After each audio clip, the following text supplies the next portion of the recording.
Parang hindi mo naman pinagkakasakit. Diba?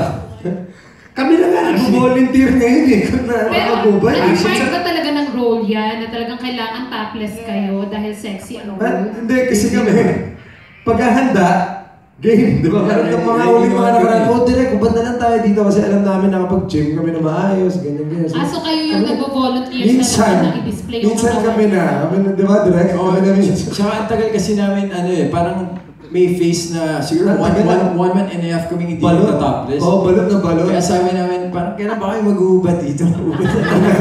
Tama na si Wendell. Pero alam niyo ba na si Vice ganda fan ng Passion de Amor kasi na-enjoy daw niya yung mga topless moments. Wow naman.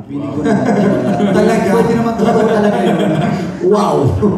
So how do you feel na pati ang mga Becky nakatutok, nakaabang? Kasi nga, syempre isa yun sa mga inaabangan.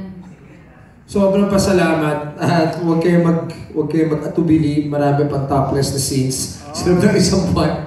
Kaya nga sabi hottest finale ever kasi iba yung papakita namin dito. So, abangan nila. Ay, mas may masahol pa sa topless? Parang, ano ba? Si Direkta, basta mo na si Billy Direct, yung gagawin namin, buong tiwala namin sa mga director namin. Ay, ganun ba, Direk?